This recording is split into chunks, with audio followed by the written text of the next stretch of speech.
My name is Charlize Brighton, and the man who swore on my father's grave to protect us became the very thing we needed protection from. I was 11 when Dad died.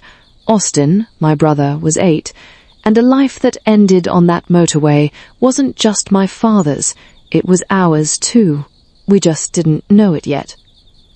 Dad, Gerald Brighton, built everything from nothing.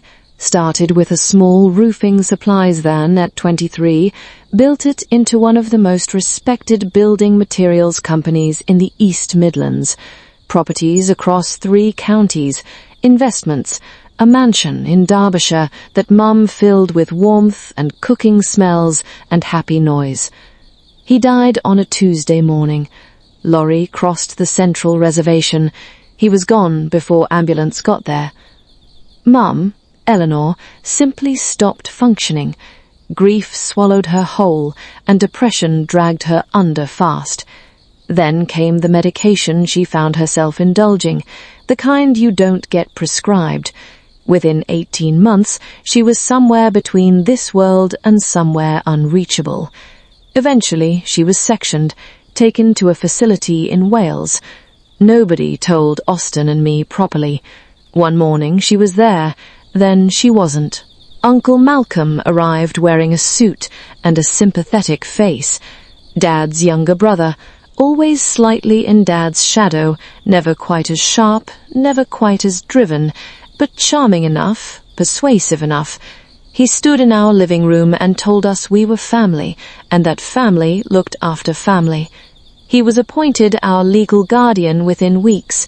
Dad's will, written before any of this, had trusted him completely. That was the last thing that went smoothly for Austin and I for a very long time. The transformation was gradual, then sudden, like a flood. Within 6 months, Malcolm had moved his girlfriend Serena into Dad's mansion, in Dad and Mum's room.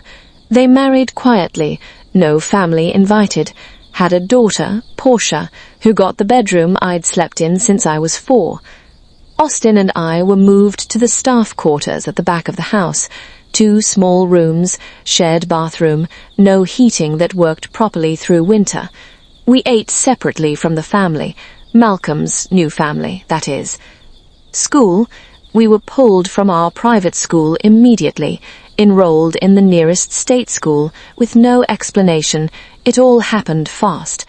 Austin started wetting the bed again at 8 years old.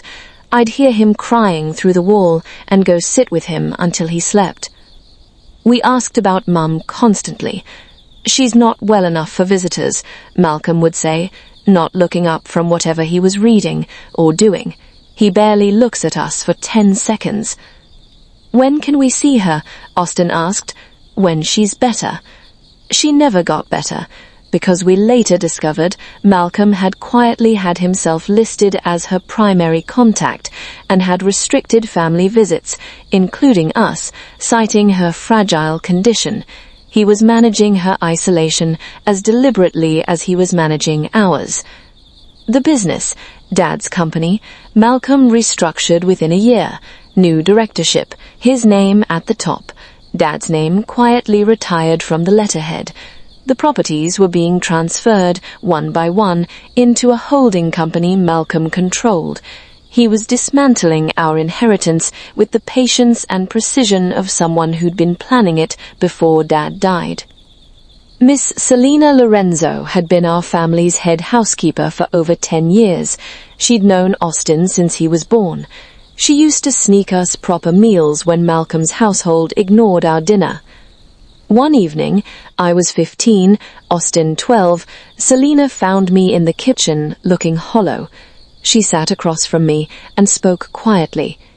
"Charlize, I need you to listen to me very carefully, and I need you to trust me." She'd overheard Malcolm on the phone 2 nights prior. She wouldn't tell me the exact words for years. Later, I learned he'd told someone he needed Gerard's children's situation resolved permanently before the estate transfer. Selina packed 2 bags that night while Malcolm was off to bed. We left at 2 a.m. She drove us to her hometown, a small village in rural Lincolnshire, her mother's house, 3 bedrooms and a vegetable garden, and the quietest place I'd ever been. Malcolm never came looking. That told us everything we needed to know about how much he'd ever cared. Selina enrolled us in the local school, worked double shifts at the village pub and a care home simultaneously to keep us fed and clothed. She never complained, never made us feel like a burden. Austin called her Auntie Sel within a month. I studied like my life depended on it, because it did. 9 years passed. I'm 24 now. I met Carlos Reyes at uni, warm, funny, and passionate guy. On our 4th date, he asked about my family, and I told him everything. He went very quiet, quite devastated. His father, Edmund Reyes, was a senior litigation solicitor with 30 years of experience and a reputation that preceded him into courtrooms. He told him my story. Edmund called me the following Saturday morning. "Charlize, my son told me what happened to you and your brother. I'd like to help, if you don't mind. Pro bono." "But why? Why do you want to?" I asked, stuttering through it. "Because what was done to you was criminal, and I really don't like criminals." He spent 4 months building the case. Fraudulent transfer of estate assets, illegal restructuring of a minor's inheritance, obstruction of family contact with a vulnerable adult, misappropriation of guardianship funds. When he called to tell me how far he could take it, he asked, "How far do you want to go with this, Charlize?" I didn't hesitate. Turn up the heat on him. Malcolm's world came apart publicly and completely. The company was frozen pending fraud investigation. 3 properties were immediately subject to recovery proceedings. His directorship was suspended. The story reached the local press. Edmund made sure of that. Serena left within a fortnight of the story breaking out, took Portia. Malcolm rang me from a number I didn't recognize. I ignored it for days. Then I answered because I wanted to. "Charlize, please, don't do this. We can discuss this." "There's nothing to discuss, Malcolm." "But I'm family. We are family." "You were supposed to be. Not anymore." I hung up.